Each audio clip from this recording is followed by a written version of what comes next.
Kolkata, the team who need to make the running in Ahmedabad at the moment, it's sort of almost halted. They're getting the runs, they've lost a couple of wickets, but not quite got the momentum that even Rajasthan had in the first half of their innings earlier in the afternoon. Let's have a look at where Kolkata stand at the end of 10 overs. 73 for 2. You'd fancy they wanted to be about another 20 runs to the good. The three men we talked about, Gill, Tripathi and Rana, none of them have failed. They've all got starts, but only Shubman Gill remains. Rana looked good till he got out. Tripathi looked good till he tried to force the pace of Marcus Stoinis. Joined here on Cricbuzz Comm Box by Shaun Pollock. Shaun, you'd reckon Kolkata would have probably targeted about 90 at this stage. Certainly want to step on the gas now. Yeah, I think they'll be behind where they wanted to be. Of that, there's no doubt. They have got some hitting guys still to come, and as long as Dreyeras is in the dressing room or still to come to the crease, you always feel like there's an explosion that could happen. But it tends to happen too in teams. At times you say we're losing too many wickets up front, so we go a little bit conservative, and then we feel like, well, we're behind the 8 ball, we're not going fast enough. And then when we try and go too fast, you end up losing wickets.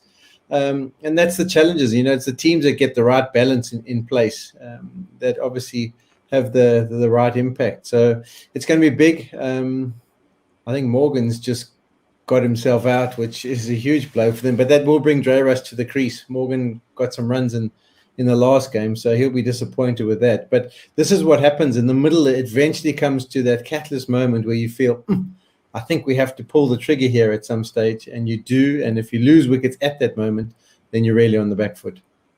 Well, you could see it's probably the pressure put on the captain sitting and watching the first 10 overs from the dressing room. He felt he had to go from the start. You don't normally see him go from the outset, especially to an unknown quantity of a bowler like Lalit Yadav. Decides to take him on inside out, gets caught on the boundary or near the boundary. So that'll be a big blow. I'm still not entirely certain. I didn't have a peep towards the dressing room, Shaun, whether it's DK or Dreyeras who comes in. Maybe they'd both be padded up, but I would assume maybe another 2 overs or so for Dreyeras. Or do you still think he should come in now?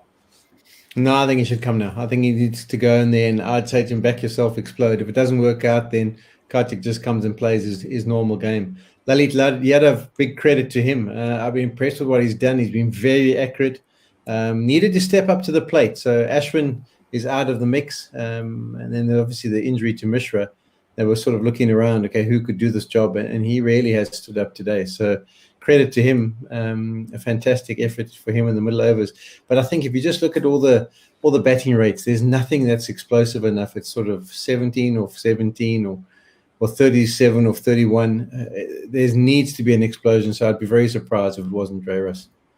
Well, I can tell you it's neither DK nor Dreyeras. It's Sunil Narayan. And personally, not a fan of him coming in this middle order. It's neither here nor there. It's not that explosion in the front. It's not something at the back end. But that's the way Kolkata are thinking. And hopefully for their sake, Narayan comes off. But just staying on Lalit Yadav, it's something about, we talk about Yorkers from faster bowlers, Shaun. It was almost Yorker-length deliveries that he was not allowing a Rahul Tripathi or someone to get under and get him away.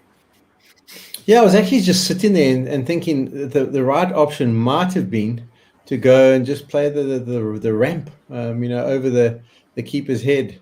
And that could have been where they could have used the pace because he was bowling it quick, but accuracy was definitely there.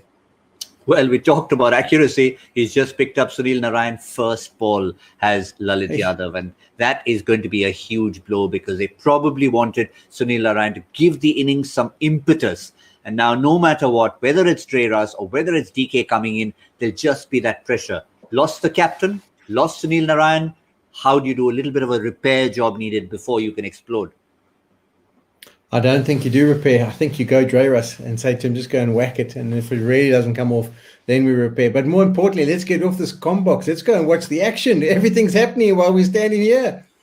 All right. Well, I know it's a comm box, guys. A quick look at the bowling, and then we'll go off before Kolkata fans crucify us for this comm box curse. Let's just add a couple of wickets to that. 2 overs for 11 was already brilliant. Now he's taken 2 more wickets in his 3rd over. So that's what we're going to add to the mix. But otherwise, overall, there's no double digits, and Delhi will be supremely happy with their efforts so far. Yeah, Lalit Yadav, man of the moment, that for sure. I mean, he's going to be averaging under 5.5. But just look at the economy rates. There is the key. There's not one person who's disappeared yet. And 8 sixes, Delhi will take that every day of the week. Someone needs to put the foot down for Delhi. I mean, for Kolkata. Well, someone certainly does. We've got one man watching the action at one end. The birthday boy has come in, and we won't allow the Cricbuzz Comm Box curse to stay anymore. So, Shaun, I think it's time we disappear. We'll see you all at the end.